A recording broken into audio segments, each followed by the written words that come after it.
Hello everyone. Previous video में हम लोगों ने त्रिकोणमिति का बेसिक इंट्रोडक्शन देख लिया था, तो आई होप आपको वो सभी समझ में आ गए होंगे और उसमें जो भी फार्मूला हम लिखाए थे उसे आप नोट कर लिए होंगे और उसे याद भी कर लिए होंगे।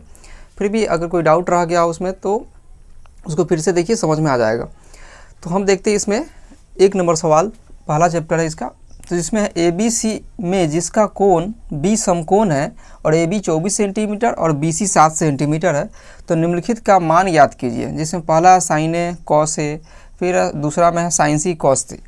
एक सिंपल सी बात है कि त्रिकोणमिति समकोण त्रिभुज पर आधारित होता है। तो कोई भी सवाल इस चैप्टर में दिया जाए तो सबसे पहले आप एक त्रिभुज बना लीजिए। अगर आप त्रिभुज बना लेते हैं तो थोड़ा समझने में आसानी होती है। कैसे, सो देखिए, दिया गया ए बी 24 सेंटीमीटर और बी सी 7 सेंटीमीटर, इसका मतलब इस त्रिभुज का नाम ए बी सी होगा। तो हम एक ए बी सी त्रिभुज बना दिए जिसमें कि ए बी 24 सेंटीमीटर दिया गया है। तो ए बी 24 सेंटीमीटर, ए से बी तक की लंबाई हो गई 24 सेंटीमीटर और बी सी हो गया 7 सेंटीमीटर, जो कि यहाँ दिया गया बी सी हो गया 7 सेंटीमीटर। ठीक है, तो इस क्वेश्चन में हमें ए सी याद करना है। तो ए सी देख सकते हैं यहाँ पर क्या हो जाएगा, कर्ण हो जाएगा। तो हमने फार्मूला देखा है कर्ण का, जो होता है अंडर रूट लंब स्क्वायर प्लस आधार स्क्वायर। तो इसमें अगर ये थीटा लेके चले तो ये लंब हो जाएगा और ये आधार हो जाएगा।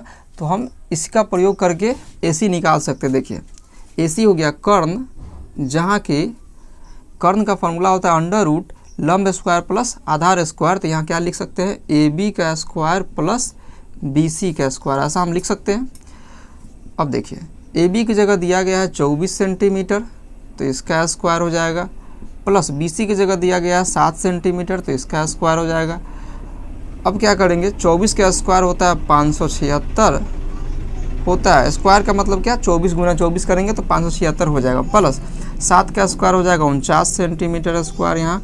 फिर अगर इन दोनों को आप जोड़ते हैं तो मिल जाता है 625 सेंटीमीटर स्क्वायर। अब जोड़ के देखिए इतना आ जाएगा। 625 का वर्गमूल होता है 25 और सेंटीमीटर। ठीक है, अब ये 625 का वर्गमूल 25 कैसे आया, हम ये मान के चलते हैं कि आपको वर्गमूल आता है। फिर भी देखिए हम समझा देते हैं कैसे बनता है। वर्गमूल 2 विधि से बनता है, एक भाग विधि से और एक गुणनखंड विधि से। तो हम आपको गुणनखंड विधि से फिलहाल बता देते हैं। गुणनखंड आपको आता होगा कैसे बनता है। इसमें कितना से लगने वाला, 5 2 7 7 6 13, 3 से नहीं लगेगा तो इसमें कितना से लग जाएगा, 5 से। तो 5 से लगाते हैं तो 125 हो जाएगा, फिर 5 से लगेगा तो 25 5 125, और फिर 5 से लगेगा तो 50 25। और वर्गमूल का नियम होता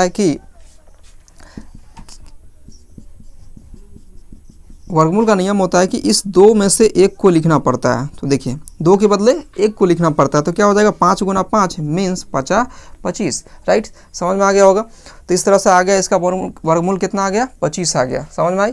अब देखिए पहला सवाल है, इसका 1 नंबर सवाल है साइन ए। देखिए साइन ए, तो साइन ए दिया गया, मतलब ए है, इसका मतलब थीटा यहाँ पे आ जाएगा, थीटा यहाँ पे आ जाएगा। देखिए हमेशा ये बदलते रहता है, इसीलिए हम यहाँ फार्मूला नहीं लिखे हैं अंडर रूट लंब स्क्वायर प्लस आधार स्क्वायर। तो उससे क्या होता है, फिक्स हो जाता है कि लंब की जगह यही है। तो वहाँ पर थोड़ा सा गलती होने की संभावना है, इसीलिए आप उसे न लिखे तो बेहतर होगा।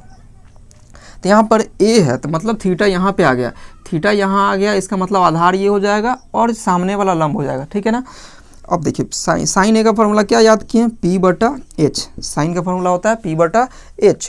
तो P मतलब परपेंडिकुलर मिस लंब, तो इसके लिए लंब हो जाएगा 7 सेंटीमीटर बटा H मिस कर्ण। तो यहाँ पर देख सकते हैं कर्ण की लंबाई कितनी मिली है हमें, AC की मिल गई 25। तो इसे हम यहाँ लिख देते हैं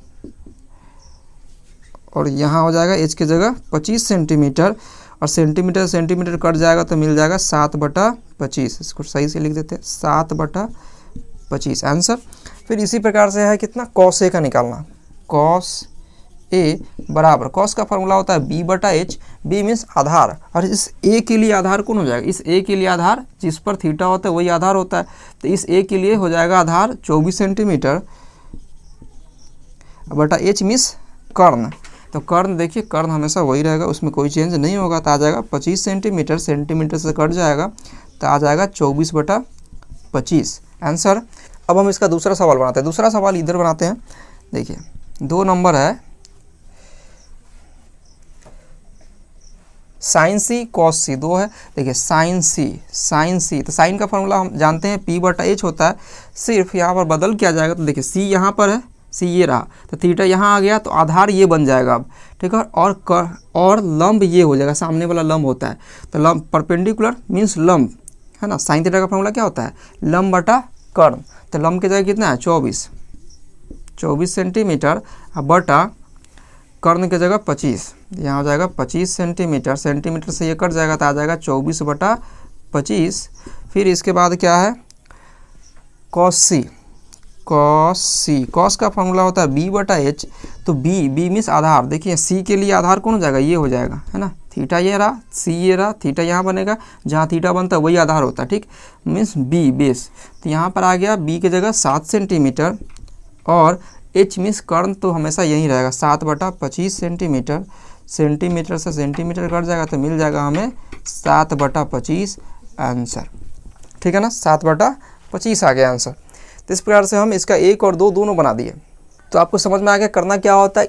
इसके हर एक सवाल में ये 2 भुजा दिया रहेगा, तीसरा भुजा आपको ज्ञात करना पड़ेगा, जिसमें कि आपको फार्मूला याद होना चाहिए, लंब, आधार और कर्ण तीनों का फार्मूला याद कर लीजिए। उसी के बेसिस पर आप तीसरा भुजा ज्ञात कर लेंगे। तीसरा भुजा ज्ञात हो जाएगा तो जो भी निकालने के लिए कहा जाएगा आप वो त्रिकोणमितीय अनुपात आराम से निकाल सकते हैं।